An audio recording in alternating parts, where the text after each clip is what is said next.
Almost 4 kilometers beneath the Pacific Ocean, where sunlight has vanished completely, a machine detected something no one expected.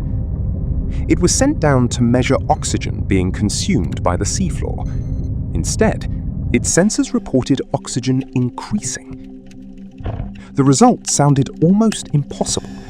Oxygen appearing in a place where photosynthesis cannot happen. If the signal is real, part of our understanding of the deep ocean may need to change. But this story is stranger than the headline, because scientists are still arguing over what the instruments actually measured. To understand the mystery, we have to descend into one of the least familiar landscapes on Earth. Far out in the Pacific lies the Clarion-Clipperton Zone, an enormous abyssal region covered in soft sediment. Across parts of this seafloor rest countless dark, rounded stones, scattered like potatoes across an underwater desert. They are called polymetallic nodules, and they formed slowly around layers of minerals over immense spans of time. These unremarkable-looking rocks contain metals such as manganese, nickel, cobalt, and copper.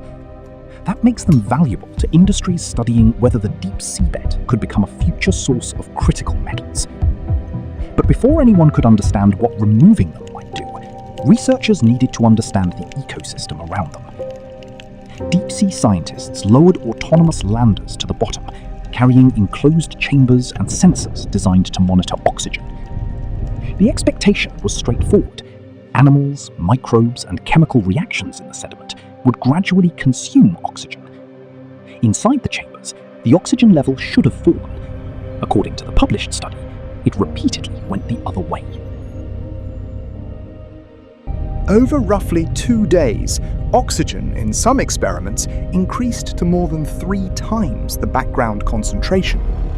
The researchers called the phenomenon dark oxygen production because the measurements came from a world without sunlight.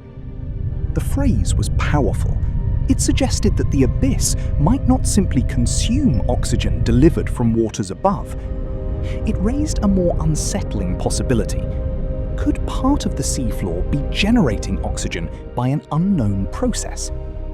The researchers turned their attention toward the nodules lying inside and around the experimental chambers. When they measured electrical potentials on nodule surfaces, they reported values reaching as high as 0.95 volts. They proposed a hypothesis.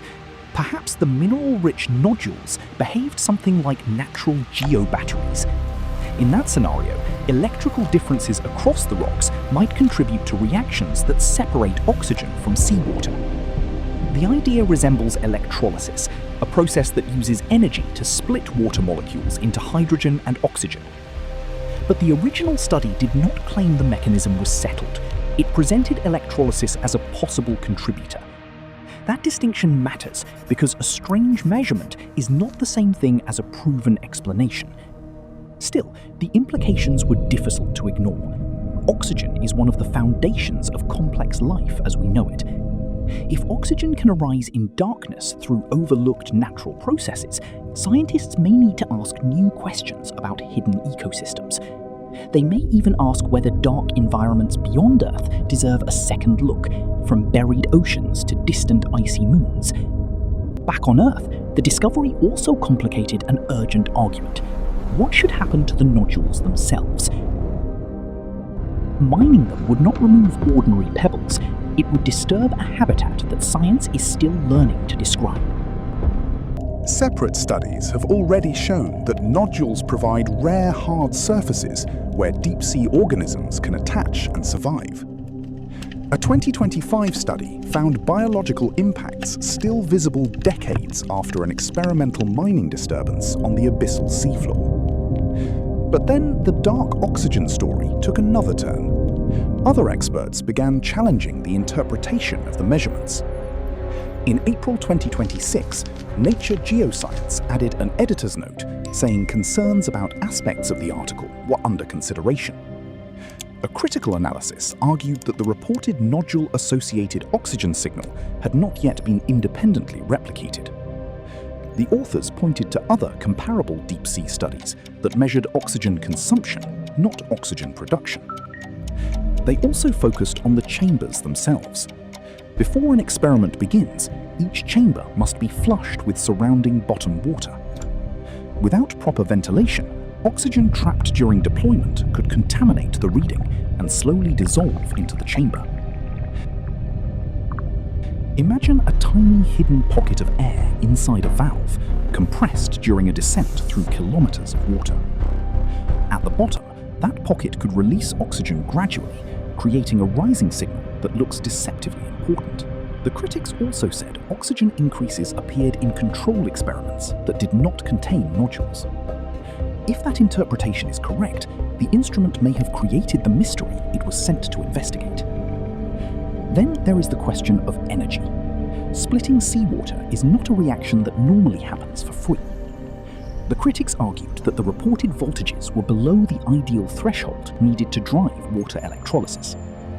They also noted that hydrogen, an expected partner product of water splitting, was not measured as supporting evidence. Their conclusion was blunt. The apparent dark oxygen signal might be an experimental artifact, not a new natural oxygen source. But the story does not end with a criticism. It ends with a better experiment waiting to happen. The scientists behind the original work have launched a new research effort called the Dark Oxygen Research Initiative, or DORI. The project is designed to test whether the phenomenon occurs, how much oxygen is involved, and what process could explain it. Two specialized landers, named ELISA and Kaya, were built to descend into the deep ocean and gather stronger evidence. They can withstand pressures up to 1,200 times those at Earth's surface, conditions that can crush ordinary equipment. The team also plans to measure oxygen flux and investigate whether electrical, biochemical, or environmental factors are involved. The possible outcomes could not be more different.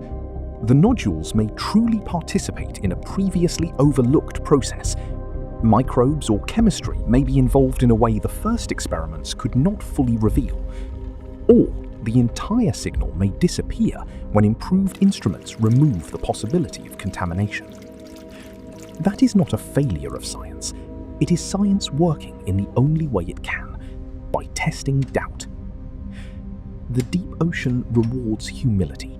Most of its landscapes remain difficult to reach, expensive to study, and easy to misunderstand.